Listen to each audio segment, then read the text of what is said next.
Hey, how you doing? Welcome to the video.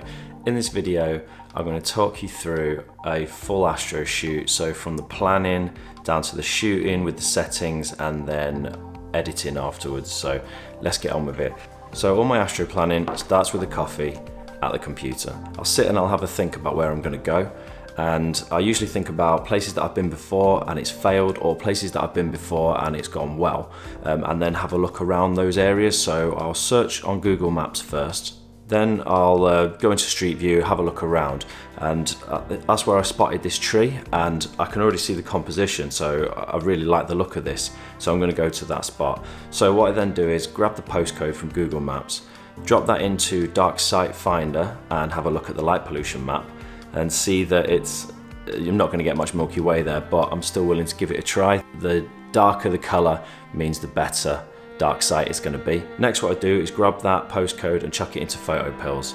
From there, I go into the planner and then put the postcode in, and then you can drop the marker in, change the date to be today, and then you scroll through, it shows you which direction the Milky Way is going to be in and what time you need to be there to see the Milky Way. Really good app. Then after that, I drop the postcode into Clear Outside.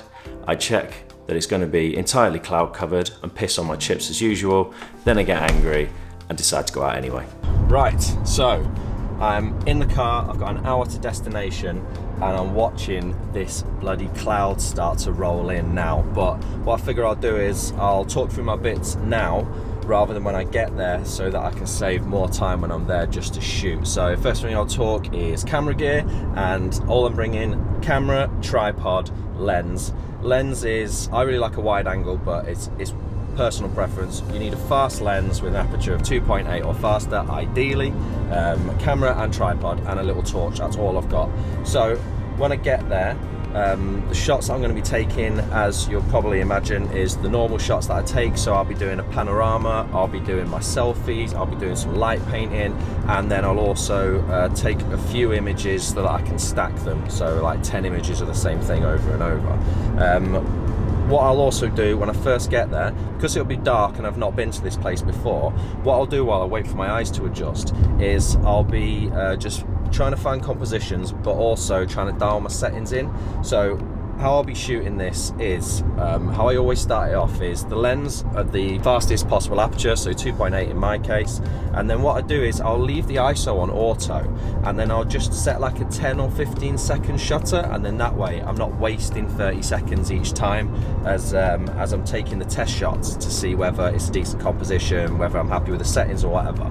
Once I'm happy with the composition, then what I'll do is I'll take the ISO off auto, always take off auto, leave the aperture wide open, and then I will start playing with my shutter speed. So I'll usually start with 20 seconds, 25 seconds. I can go up to 30 with a 14mm on a full frame, and then I start my ISO at sort of 1600 to 2000, and what I'm doing is I'm not actually looking at the histogram, I'm looking at the metering on my camera, and I know that by using my camera that if the metering is at around 0.1, then I know that I'm going to get -1, that's what I'm trying to say, yeah. So a stop underexposed, I know I'm going to get a decent image from that. Nothing's going to be blown out, and I can pull back all of the shadows, and I think that's it. Yeah, right, my arm's getting tired, this camera is heavy, so let's get there, let's get on with it. Bollocks, I did forget one thing. Right, once I get there, and I wait for my eyes to adjust, I whip out Photo Pills again, and what I do then is go onto the augmented reality, night AR I want to say, and that will show me where in the sky the Milky Way is. So if you're in a dark enough area, you can probably see the Milky Way as soon as your eyes adjust, but where I'll be going, it's not really that dark, so I would definitely want to be shooting in the direction of the Milky Way. So I use that app again, brilliant app, to find out which direction it's in. That's it, done.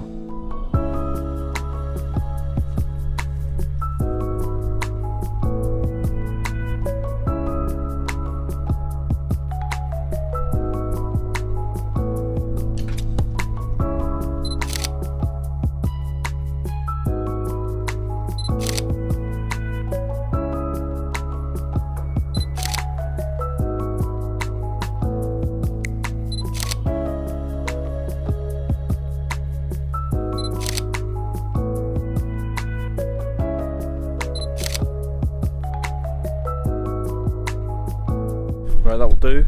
It is windy as balls, so I'm going to head home and edit these shots now. I am a little bit gutted. I've been here before and there's a tree that's over in that direction, and it looks brilliant. I'm really happy with the image that I got, but I wouldn't hang around there long enough for it to be actually enough stars out. Like, I've got an idea of that tree with the Milky Way behind it, but I'm too pussy to walk over there now, so it's not going to happen. I'll just head home. Right, I'm back now, and it's 11:15. And I do enjoy summer, but it's definitely better as the nights get longer. So I've been able to drive an hour and a half each way. I've done an hour's worth of shooting. I'm back, and it's like 11:15 now. So right, let's jump into the computer. I'm going to screen record and let's edit some of these pics. Right, we need to get on with this. We're 6 minutes in on the video already. Okay, so I'm going to quickly run through how I edit these pics, and I'm probably going to speed through most of this. Right, importing, and then picking the first shot. What I always do is change the white balance as shot over to auto, and then if I'm happy with it, if I'm not happy with it, I'll adjust the temperature based on that. Next thing, always play with the shadows. This one looks a bit dark, so I'll have to play with the exposure. Always pump up the clarity to 1 stop, and then I always dehaze just a little bit as well. I like to bring in a fade to bring up the shadows a little bit more, but then I always put in another control point and pull up the highlights just to make the stars pop out a bit more. I always add the maximum amount of sharpening, but then make sure that I'm masking it across so it's only just the stars and the outlines that's getting sharpened. Like an idiot, just remembered that you need to put on the profile corrections, so you should always do that first. I always put some vignetting on my shots, and then in this case, because there's quite a lot of light pollution, I'm pulling down the highlights. What I've started to do is, rather than try and remove the light pollution, is just embrace it. So first thing I do is always hit up the luminance on the blues all the way to the top. That makes the stars jump out a bit more. Then I'm playing with the greens here to see if I can change the colour of the grass.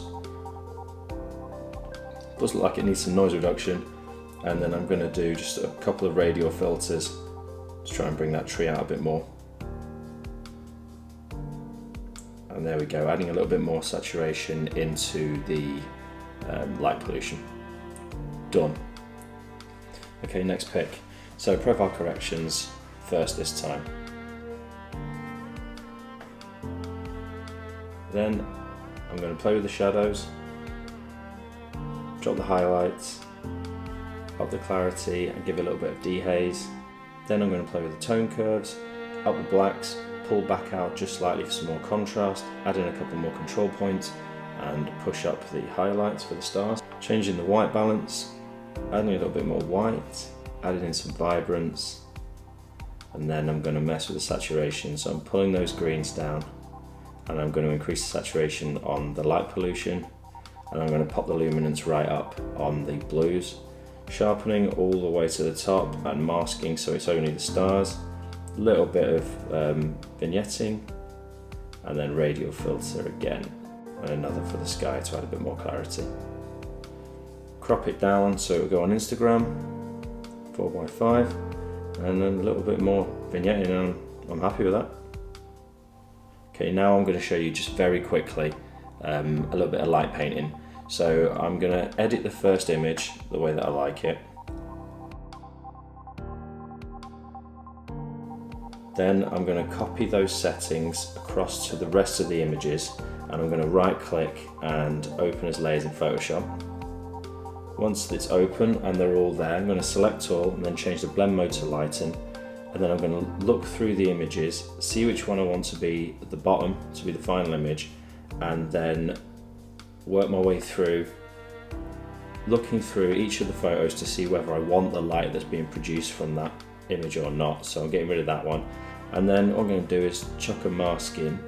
I'm going to make sure that the flow is at 100 and the hardness is reasonably high, and then I'm going to mask out any of the light that I don't want from the image, so I'm pulling back from the original. And there we go, I've just painted that, and then go on to turn on the next layer, and I'm going to do exactly the same thing. Copy my previous mask up from the image below. You just hold Alt and drag it up for that one, and I'm just going to paint out any light that I don't want.